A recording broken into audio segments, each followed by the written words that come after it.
Hello dear students, most welcome my YouTube channel career with home. कल हम लोगों ने पढ़ा था प्रेजेंट परफेक्ट के बारे में।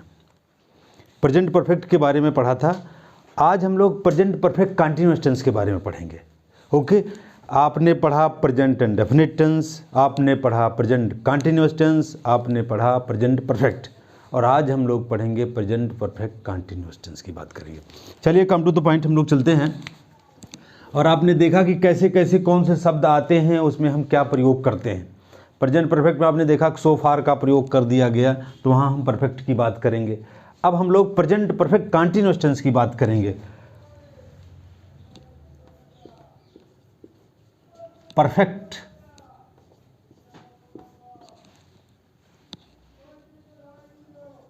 Continuous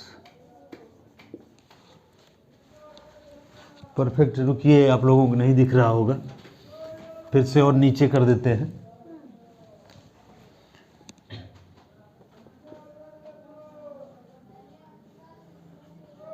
perfect continuous tense. Perfect continuous tense. Perfect continuous ये समझना कि चाहे वो पास्ट की बात हो, जैसा वो प्रिंसिपल क्लास हमारा होगा वैसा हम बना लेंगे। अगर वो प्रिंसिपल क्लास आपका प्रेजेंट में होगा तो प्रेजेंट परफेक्ट की बात करेंगे, अगर वो प्रिंसिपल क्लास जो पास्ट टेंस में होगा तो पास्ट परफेक्ट की बात करेंगे। इसलिए हमने परफेक्ट लिखा, प्रेजेंट नहीं लिखा। परफेक्ट किसी का हो सकता है, पास्ट का भी हो सकता है और प्रेजेंट का भी हो सकता है। बस अकॉर्डिंग टू आपके जो ऑक्सिलरी वर्ब लगी हुई है, जो टेंस है, जो हमारा प्रिंसिपल क्लास है, उसमें किसका प्रयोग हुआ हो, अगर पास्ट का प्रयोग किया गया हो तो हम उसे हेड की बात में कर रख लेंगे, और अगर वो क्या नाम है आपका प्रेजेंट की बात किया हो तो हम परफेक्ट में रख लें, प्रेजेंट परफेक्ट की बात कर लेंगे। अब ये ध्यान देना है, क्या सिचुएशन हम लोगों को ध्यान देनी है कि यदि कोई काम पास्ट से शुरू हुआ हो, परफेक्ट कंटीन्यूअस टेंस में कहना है पास्ट से लिखा हुआ ना, परफेक्ट पास्ट से शुरू हुआ हो और फिर क्या करें, और अभी तक चल रहा हो। पास्ट से शुरू हुआ हो और अभी तक चल रहा हो, और वर्ब तब उसमें क्या लगेगी, वर्ब परफेक्ट फॉर्म की लगेगी, परफेक्ट कंटीन्यूअस टेंस की लगेगी, क्योंकि चल रहा होगा। जब चल रहा हो, क्योंकि कंटीन्यूअस मतलब होता है लगातार चलना, परफेक्ट मतलब बीत चुकना। अब बीत चुकना मतलब कोई कार्य स्टार्ट हो गया है। जब कोई कार्य स्टार्ट हो जाता है तो कुछ न कुछ बीत चुका होता है। तो जब कोई कार्य स्टार्ट होके और चल भी रहा हो, उसे कहते हैं परफेक्ट कंटीन्यूअस टेंस, चाहे वो पास्ट का हो चाहे वो प्रेजेंट का हो। मतलब पास्ट परफेक्ट कंटीन्यूअस टेंस भी हो सकता है और प्रेजेंट परफेक्ट कंटीन्यूअस टेंस भी होता है। मतलब पास्ट में स्टार्ट होकर के और चल भी रहा हो कार्य, तो हम उसे परफेक्ट कंटीन्यूअस टेंस कहते हैं। जिसमें हम लगाते हैं किसका प्रयोग, आप जानते हैं, जिसमें आप अगर पॉइंट ऑफ टाइम है तो सिंस का प्रयोग, जो आपको पॉइंट ऑफ टाइम की बात करता है, पॉइंट ऑफ टाइम की बात करता है, और फॉर का प्रयोग जो आपकी बात करता है period of time, period of time,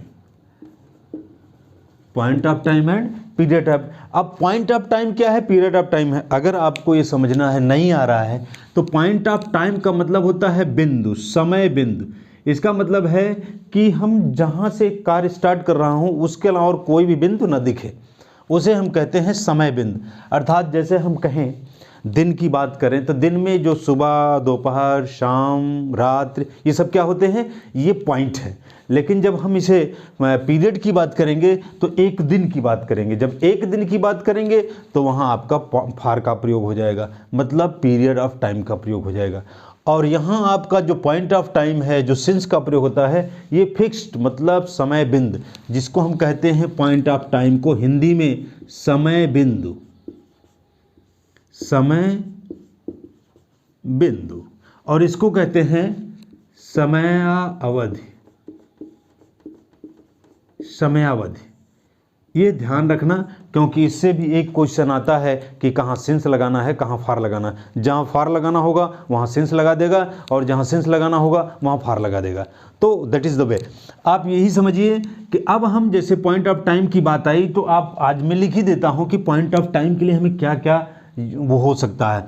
जैसे हम दिन के पार्ट को याद करें तो दिन के पार्ट में आपका सुबह भी हो सकता है, मतलब मॉर्निंग हो सकता है, फिर आपका इवनिंग भी हो सकता है, सुबह दोपहर अर्थात आपका नून भी हो सकता है, शाम इवनिंग भी हो सकती है, रात्रि नाइट भी हो सकती है। ओके, ये देखिए दिन के पार्ट में इतने पार्ट हो गए। अगर एक दिन की बात आती है तो इतना, ये क्या है, पॉइंट है, क्योंकि सुबह से, दोपहर से, शाम से, रात से, इसके लिए हम सिंस का प्रयोग करते हैं, क्योंकि सुबह तो सुबह से, दोपहर से, शाम से, रात से जब करेंगे वहाँ हम सिंस का प्रयोग करेंगे। सिंस नाइट, सिंस नून, सिंस मॉर्निंग, सिंस इवनिंग, इसका प्रयोग आप करेंगे। वो यहाँ फार लगा के आपको पूछ लेगा, तो ये ध्यान रखना। ये बहुत माइनर गलती है, फिलहाल अगर आप ध्यान, आप लोगों को इतना आता ही होगा, बट हम इसलिए बता रहे हैं कि आप लोग इतना जान लीजिए कि अगर आप लोग स्लिप कर गए तो ये गलती हो सकती है। ये तो हो गया पॉइंट ऑफ टाइम की बात, ये दिन में। फिर हम क्या करते हैं, मैंने एक बार फिर बताया था उसमें परफेक्ट में पढ़ाते समय, वैसे और लिखा नहीं था, आज मैं आप लोगों को लिख भी दे रहा हूँ। और ये तो दिन की बात हो गई। फिर हम देखते हैं कि और भी पार्ट हैं, जैसे हम अगर क्लॉक लिखा हो, सबसे बड़ी पहचान, क्लॉक अगर लिखा है तो मान के चलिए केवल और केवल सिंस का प्रयोग होगा, हम फार का प्रयोग नहीं कर सकते हैं। क्लॉक का मतलब है पूर्ण रूप से बजना, आपको पूर्ण कोई संख्या हो, चाहे 1 बजे, 2 बजे, 3 बजे, 4 बजे, 5 बजे, तो क्लॉक का मतलब होता है। जैसे नहीं कहते हैं कि 5 o'clock, देखते हैं ना, तो 5 o'clock का अर्थ क्या होता है जानते हैं? ओ का मतलब होता है ऑफ, और क्लॉक का मतलब होता है बजना। किसका बजना? और इसका मतलब हो गया का, 5 ऑफ बजना। ये तो हम शॉर्ट फॉर्म में इसे लिखते हैं ऑफ, ये शॉर्ट फॉर्म में ऑफ होता है, अर्थात ओ की बात करते हैं, ओ का मतलब होता है ऑफ, मतलब 5 का बजना, इसलिए हम हमेशा ओ का प्रयोग करते हैं। आप इस तरह से भी लिख सकते हो 5 ऑफ क्लॉक, लेकिन 5 o'clock लोग लिखते हैं, वही बहुत है। तो अब हम लोग जैसे कि क्लॉक आया तो सिंस का प्रयोग करेंगे, चाहे 1 बजे, 2 बजे, 3 बजे, 4 बजे, 5 बजे, 8 बजे, 10 बजे, जो भी होगा हम वहाँ क्लॉक का प्रयोग कर देंगे। इतनी बात समझ में आई। फिर हम क्या करेंगे, और भी हम लोग चलते हैं, नेम ऑफ द वीक्स, मतलब सप्ताह के नाम, संडे, मंडे, ट्यूसडे, वेडनेसडे, मतलब जितने भी होंगे सोवान, तो संडे से लेकर फिर संडे तक अगर नाम होगा, संडे होगा तो सिंस संडे, सिंस मंडे। आप आवाज़ आप लोगों तक पहुंच रही है ना? बताइएगा, अगर आवाज़ नहीं पहुंचेगी तो बताइएगा हम। ओके, तो हम लोग चलते हैं फिर, तो संडे, मंडे, ट्यूसडे, जितना भी होता है हम वहाँ सिंस का प्रयोग करेंगे। Since Sunday, since Monday, since Tuesday, since Wednesday, मतलब इन सब का प्रयोग करेंगे। फिर name of the month, name of the month मतलब इट मीन्स जून, जुलाई, जून की बात करें, सो ऑन, जो 12 महीने हैं। जब नेम ऑफ द मंथ होगा वहाँ हम सिंस जून, सिंस जुलाई, सिंस अप्रैल, सिंस मार्च, सिंस जनवरी, मतलब हम यहाँ जून, जुलाई जैसे भी आया तो तुरंत सिंस का प्रयोग करेंगे, आंख मूंद के। हम वहाँ फार का प्रयोग किसी भी कीमत पर नहीं कर सकते। Okay, and name of the year, name of the year क्या होता है, मतलब 2010, 12, 14, 15 जो भी है, 2010 ऐसे करें या 21 करें, जितना भी हम लोग करना चाहेंगे, 22 करें, ये क्या है, नेम ऑफ द ईयर है। जब ये लिखा रहेगा कि 2022 से 2024 से आप कुछ काम कर रहे हैं तो वहाँ हम सिंस का प्रयोग करेंगे, फार का प्रयोग नहीं करेंगे। फिर और देखते हैं, जैसे केवल लास्ट लिखा हो, केवल और केवल लास्ट लिखा हो, ओके, केवल लास्ट लिखा हो तो वहाँ भी हम सिंस लास्ट का प्रयोग करेंगे। अगर लास्ट के पहले संख्या लिखी गई है पिछले 5 वर्ष से, पिछले 2 वर्ष से, पिछले 1 वर्ष से, तो वहाँ हम फार का प्रयोग करेंगे। क्यों? क्योंकि उसमें ड्यूरेशन दे दिया गया है, 5 साल, 2 साल, 1 साल, 3 साल। ओके, लास्ट हो गया। और हम स्टरडे की बात करते हैं तो स्टरडे भी होता है, मतलब ये सब आपके हो गए सिंस, जो पॉइंट ऑफ टाइम की बात करता है। पॉइंट ऑफ मतलब समय बिंदु, कहाँ से कार्य स्टार्ट हुआ है। ड्यूरेशन में आप क्या करते हैं, जो फार का प्रयोग करते हैं इसी को हम ड्यूरेशन में बदलते हैं। जो ये जो आपका मॉर्निंग है, इवनिंग है, नाइट है, इसको हम डे में चेंज करते हैं। जब हम डे में चेंज करेंगे तो ये हमारा सुबह से शाम रात तक हो जाता है, ड्यूरेशन हो गया, जिसके लिए हम फार का प्रयोग करेंगे। For 1 day, for 2 days, for 3 days, मतलब यहाँ हम फार का प्रयोग तुरंत कर देंगे। फिर यहाँ क्लॉक की बात आई, तो क्लॉक के स्थान पर हम यहाँ हमेशा इंग्लिश में आवर लिखा रहेगा, चाहे 1 घंटे, 2 घंटे, 3 घंटे, 4 घंटे, दैट इज़ ऑल। तो यहाँ जहाँ आवर लिखा रहेगा इंग्लिश में, वहाँ हिंदी तो रहेगी नहीं, तो ये जान लेना कि हमें फार का प्रयोग करना है। और क्लॉक लिखा है तो वहाँ हमें किसका प्रयोग करना है, सिंस का प्रयोग करना है। अब यहाँ संडे टू संडे की बात करते हैं। अब यहाँ संडे नहीं, वीक्स का नाम नहीं रहेगा, अब हमें वीक्स कह देंगे, सप्ताह की बात करेंगे, सीधा सीधा वीक हो जाएगा। वीक की बात करेंगे तो वहाँ सप्ताह की बात हो जाएगी। फिर हमें जून जुलाई की बात हुई तो जून जुलाई नहीं, 1 महीने, 2 महीने, 3 महीने, मतलब मंथ में बदल जाएगा। ओके, और ये 2012, 14, 21 जो है ये किस में बदल जाएगा, ईयर में बदल जाएगा। ये तो इतना समय से हो गया। लेकिन जब हम कहते हैं ना पैदाइश, पैदा होने से, तो हम वहाँ भी जैसे हम कह सकते हैं सिंस बर्थ, तो बर्थ का भी प्रयोग किया जाता है, सिंस बर्थ। सिंस डेथ ये भी फिक्स होता है। Since marriage, okay, since marriage. अब मैरिज से आप, इसका मतलब इसके भी डेट फिक्स होते हैं, इसके भी डेट फिक्स होते हैं, बर्थ के डेट फिक्स होते हैं। इन सब के लिए भी हम सिंस का प्रयोग करते हैं। क्यों? क्योंकि ये पॉइंट ऑफ टाइम होते हैं, पीरियड नहीं होते हैं। चाहे वो डेथ हो फिक्स है, चाहे वो बर्थ हो फिक्स है, या आपका मैरिज हो वो फिक्स है। इस टाइम के लिए हम पॉइंट ऑफ टाइम का प्रयोग करते हैं, पीरियड ऑफ टाइम का प्रयोग नहीं करते हैं। Okay, are you getting? इतनी बात समझ में आ गई। अब हम इसकी जो परिभाषा लिखी हुई है, जो हमारी टाइटल लिखी हुई है, भाई title you have to understand what is the concept of this word, continuous या परफेक्ट या टेंस। जब हम इसके कंसेप्ट को जान लेंगे तो हम नीचे पूरी तरह से समझ लेंगे। परफेक्ट का मतलब होता हुआ बीता हुआ, लेकिन बीता हुआ कैसे? बीता तो मतलब स्टार्ट हो गया, जो कोई चीज़ स्टार्ट हुआ तो कुछ खत्म हुआ, जैसे खत्म हुआ परफेक्ट की बात करेगा। लेकिन खत्म होकर बंद नहीं हुआ, अभी तक चल रहा हो और इसमें सिंस फार का प्रयोग हो, तो वहाँ हम परफेक्ट कंटिन्यूअस टेंस की बात करते हैं, चाहे वो प्रेजेंट परफेक्ट कंटिन्यूअस टेंस हो और चाहे वो पास्ट परफेक्ट कंटिन्यूअस टेंस हो। Are you getting? Let us go ahead. अब हम लोग आगे देखते हैं कि और क्या चीज़ें हैं। जैसे हम लोग अब इसके बारे में एक आध सेंटेंस लिखते हैं कि कैसे लिखा जाता, कैसे आ गया, तो हम क्या करेंगे। जैसे ही must be tired, he must be tired, he must be tired, he must be tired as he is watching TV, he is watching TV या टेलीविजन, शॉर्ट फॉर्म में टीवी हो गया, वाचिंग टीवी। सिंस कब से? अगर since का प्रयोग हुआ है तो सिंस मॉर्निंग हो सकता है, नाइट हो सकता है, जो भी लिखना है आप लिख सकते हो। ओके, सिंस मॉर्निंग की बात। एक चीज़ तो यहाँ गलती करेगा, सिंस मॉर्निंग के बजाय वो फॉर मॉर्निंग का प्रयोग कर सकता है। और यहाँ देखिए हम लोगों ने देखा कि क्या लिखा हुआ है कि पॉइंट ऑफ टाइम का सिंस का प्रयोग हो गया है। यहाँ हम लोग देख रहे हैं इज का प्रयोग कर दिया गया है, देख रहे हैं ना। तो यहाँ जो हम लोगों ने इज का प्रयोग किया है, जो इस क्लास में आप देख रहे हैं, तो इज का प्रयोग नहीं होगा। क्यों? क्योंकि यहाँ सिंस का प्रयोग हुआ है।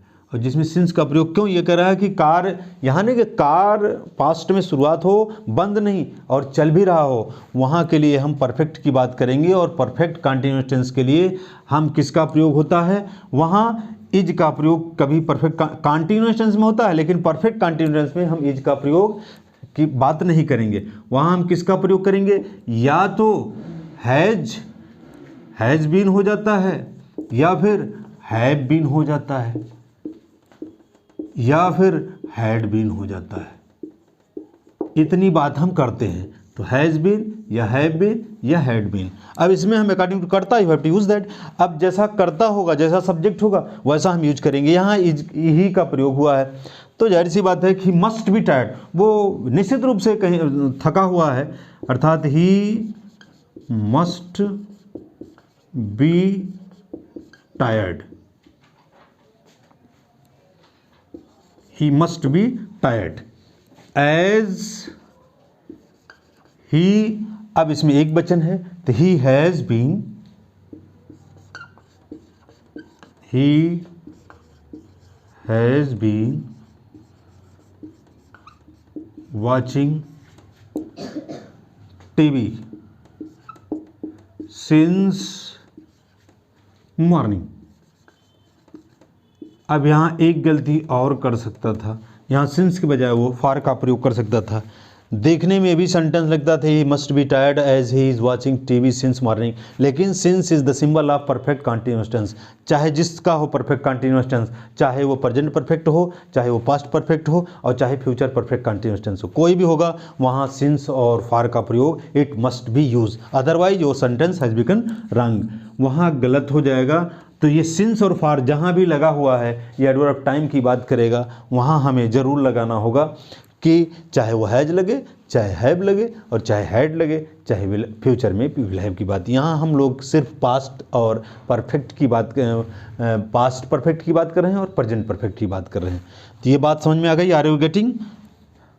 लेट अस गो अहेड, आगे बढ़ा जाए। इट मतलब ही मस्ट बी टायर्ड, इसका मतलब हुआ कि वो निश्चित रूप से थक गया हुआ है। एज ही, क्यों? क्योंकि जो टीवी है, टेलीविज़न सुबह से देख रहा है, तो देखने से उसे टायर्ड हो गया हो, थक गया है मेंटली, इसलिए यहाँ, और सुबह से लगा, इसलिए हम इज के बजाय हैज़ का प्रयोग करेंगे, क्योंकि सब्जेक्ट हमारा क्या है? ही है। यहाँ अगर यू होता, दे होता, तो हम हैव बीन का प्रयोग करते। ओके, और भी एक आध एग्जाम्पल देखते हैं। जैसे पास्ट की बात हम करते हैं, ये तो प्रेजेंट की बात हो गई। नेक्स्ट एग्जाम्पल देखते हैं। नेक्स्ट एग्जाम्पल जैसे the meeting was, the meeting was, the meeting was already going on,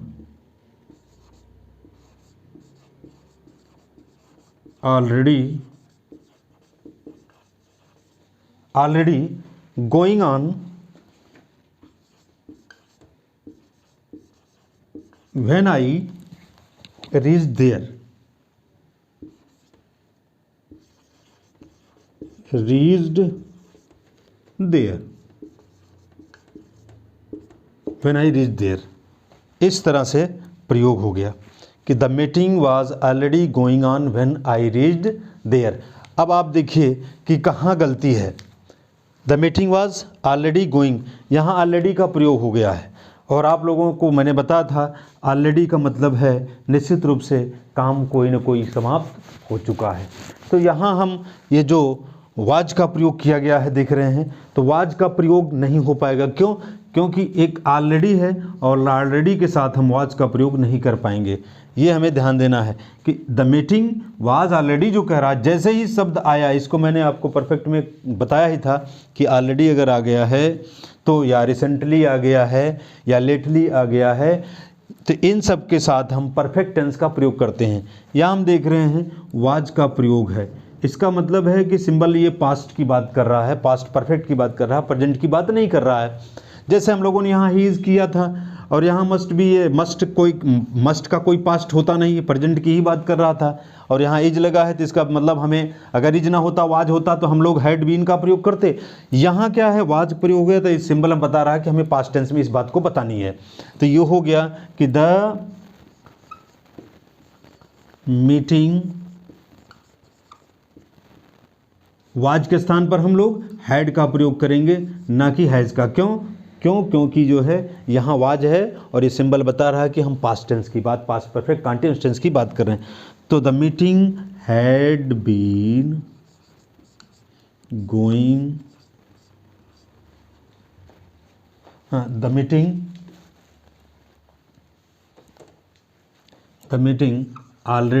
had already been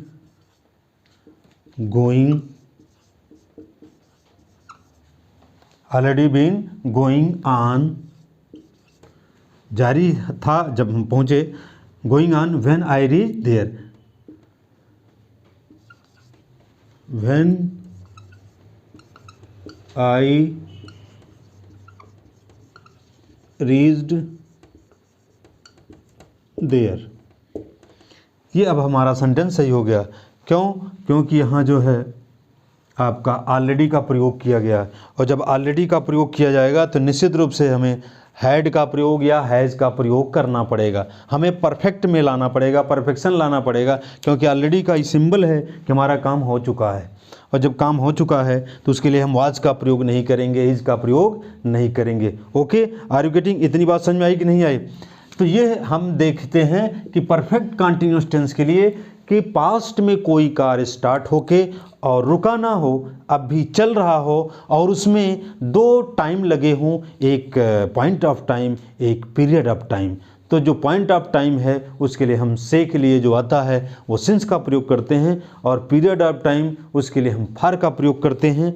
जो कि प्रयोग किया जाता है उसके लिए आपका फार जो पीरियड ऑफ टाइम होता है, जिसे हम कहते हैं समयावधि। ये ध्यान रखना, ये इसका मतलब होता है से, इसका मतलब से के लिए हम किसी और भी का प्रयोग नहीं करते कि हम बाई का प्रयोग कर दें या विथ का प्रयोग कर दें या फ्रॉम का प्रयोग कर दें। इसका प्रयोग हम इस टेंस में नहीं करते हैं, इसको हम अवॉइड करते हैं।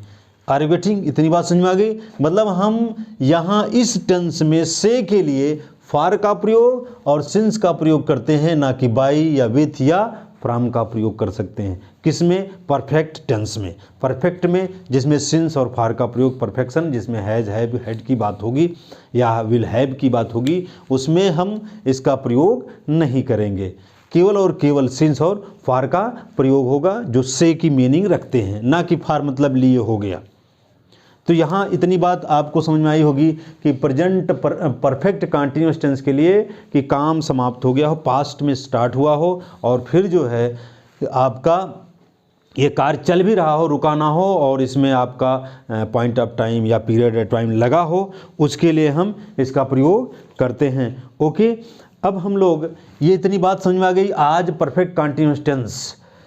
परफेक्ट कंटिन्यूअस टेंस में इतनी चीज़ों को ध्यान में रखना है। एक ध्यान रखना, हम आप लोगों को बता रहे हैं, उसको फार्मूला आप लोग लिख लीजिए कि अगर न कोई लिया हो तो हम इसे मिटाते हैं, या फिर आप लोग स्क्रीनशॉट ले लीजिए। मैं इससे एक फार्मूला बताता हूँ, ये हमेशा ध्यान रखना कि कभी भी, जैसे इसमें ये तो कंटिन्यूअस टेंस है, और जब हम पास्ट परफेक्ट की बात करते हैं तो पास्ट इंडेफिनिट टेंस की बात करते हैं, फिर पास्ट परफेक्ट की बात करते हैं, फिर पास्ट परफेक्ट कंटिन्यूअस टेंस, तो इसमें हम आप लोगों को पास्ट परफेक्ट मतलब परफेक्ट बता दिए, चाहे वो पास्ट परफेक्ट हो चाहे वो प्रेजेंट परफेक्ट हो, दोनों के लिए सिंस और फार का प्रयोग किया जाएगा। फ्यूचर परफेक्ट में भी सिंस और फार का प्रयोग किया जाएगा, बशर्ते उसमें मॉडल वर्ब का एक एक्स्ट्रा प्रयोग हो जाता है, इसलिए उसको मैं आप लोगों को नहीं बताया। और ये परफेक्ट टेंस आज ये इतना समाप्त हो गया। फिर हम लोग पास्ट इंडेफिनिट टेंस की बात करते हैं, और पास्ट इंडेफिनिट टेंस में आपका क्या होता है, जैसे हम इसको लिख चुके हों तो आगे बढ़ा जाए कि पास्ट इंडेफिनिट टेंस क्या है। हम आपको टेंस नहीं पढ़ा रहे हैं, बल्कि जो टेंशन आपको होता है उसको पढ़ा रहे हैं। टेंस का मतलब यही नहीं कि सिर्फ नाउन होता है, टेंस वर्ब भी होता है। जैसे हम कहें there is a tense in my shoulder, मेरे कंधे में अकड़न है, तो टेंस का मतलब अकड़न भी होता है, ऐसा मत समझना। या there is tense between Ramu and Shyamu, Ramu और श्यामू के बीच में कुछ टेंस जरूर है, मतलब प्रॉब्लम है। तो टेंस का मतलब केवल अगर इस तरह से लिख दिया जाए तो ये मत समझना कि केवल ये नाउन है, केवल काल होता है, काल नहीं वर्ब भी होता है, जिससे टेंस से टेंशन बनता है। और आप लोग यही सोचते हो कि टेंस कोई मतलब नहीं है और कोई टेंस पढ़ाता नहीं, जैसे मैं आप लोगों को बता रहा हूँ, लोग हवा में इसे उड़ा देते हैं। और टेंस से रिलेट आप देखते हैं भरने के लिए आता है कि आप कैसे भरेंगे। तो जब ये सारी चीज़ें मालूम होगी, आपका कंसेप्चुअल मैटर इस टेंस से अगर वो क्लियर रहेगा, तो कभी भी आप टेंस से कोई गलती नहीं कर सकते हैं। आपने देखा होगा टीजीटी का पहला ही क्वेश्चन टेंस से था, तो टेंस से हमें टेंशन हो जाता है, और जब पहली बार ही टेंशन हो जाएगा तो पूरा पेपर हमारा खराब हो जाएगा। इसलिए ध्यान से पढ़ना, और इसीलिए मैं पढ़ा रहा हूँ, चाहे वो एलटी हो, चाहे टीजीटी हो, चाहे पीजीटी हो, डजंट मैटर, सबके लिए टेंस की ज़रूरत पड़ती है। ओके, हम लोग पढ़ेंगे, हम लोग जो आपके राइटर हैं आपके एलटी के लिए, तो एलटी का भी मैं आप लोगों को जो पोएम लिखा हुआ है उनको पढ़ाऊँगा, सारी चीज़ों को पढ़ाऊँगा। लेकिन अभी कहिए एकाएक वैकेंसी, अभी आप लोग वैकेंसी का इंतज़ार कर रहे हो, तब आप लोग एडमिशन लोगे। तो ये ध्यान रखना कि वैकेंसी का इंतज़ार मत करिए, आप लोग एडमिशन लेना शुरू कर दीजिए। और मेरा क्लास अब रेगुलर रहेगा, इसमें नो डाउट। अब तक तबीयत खराब थी, अब जो है हम एकदम स्वस्थ हैं और हम आप लोगों को पढ़ाते रहेंगे। तो हम लोग अब थोड़ा सा पास्ट टेंस की बात कर लेते हैं कि पास्ट टेंस क्या है। पास्ट टेंस जो है, पास्ट टेंस मतलब past indefinite tense. Past tense में पास्ट इंडेफिनिट, आप लोगों को अगर हमारी राइटिंग समझ में नहीं आती होगी तो कोई बात नहीं, लाइक मत करना, सब्सक्राइब कर लेना, नो डाउट। मतलब लाइक ही बात होती है ना, तो लाइक के बजाय आप लोग सब्सक्राइब कर लीजिएगा, नोटिफिकेशन जाएगा उसे पढ़ लेना, लाइक मत करना हमारी रेटिंग को कि भाई अब हम कितना सुधरेंगे, ये तो समस्या है ना। तो जितना भी सुधारेंगे उतने बिगड़ता जाएगा, कोई चीज़ जितने सुधारी जाए उतनी बिगड़ती जाती है। समझने की कोशिश करिए, आप लोग खुद बुद्धिमान हो, ओके, इतने बुद्धिमान हो कि अब हमें बताने की जरूरत नहीं है। तो पास्ट इंडेफिनिट टेंस की बात करते हैं। पास्ट इंडेफिनिट टेंस में समय, पास्ट इंडेफिनिट, हाँ पास्ट इंडेफिनिट टेंस की बात आई तो पास्ट इंडेफिनिट टेंस में हम लोग क्या देखते हैं इसमें कि पास्ट इंडेफिनिट टेंस में वो गया था या गया, इसको हमें पढ़ने की ज़रूरत नहीं है कि गया था गया। कुछ ऐसे शब्द हैं जो कि वो symbol of past tense we can't use in present और परफेक्ट, वो सिंबल ऐसे ही हैं, ऐसे वर्ड हैं जिनको हम वर्ब की सेकंड फॉर्म में ही यूज किया जाता है, पास्ट में वो बीते हुए की बात करते हैं, ऐसे ही अब वो आपके शब्द होते हैं। वो शब्द क्या होगा, कल हम लोग फिर इसी समय आप लोगों को चर्चा करेंगे नेक्स्ट वीडियो में, नेक्स्ट सेशन में। Okay, thank you very much and best of luck my dears.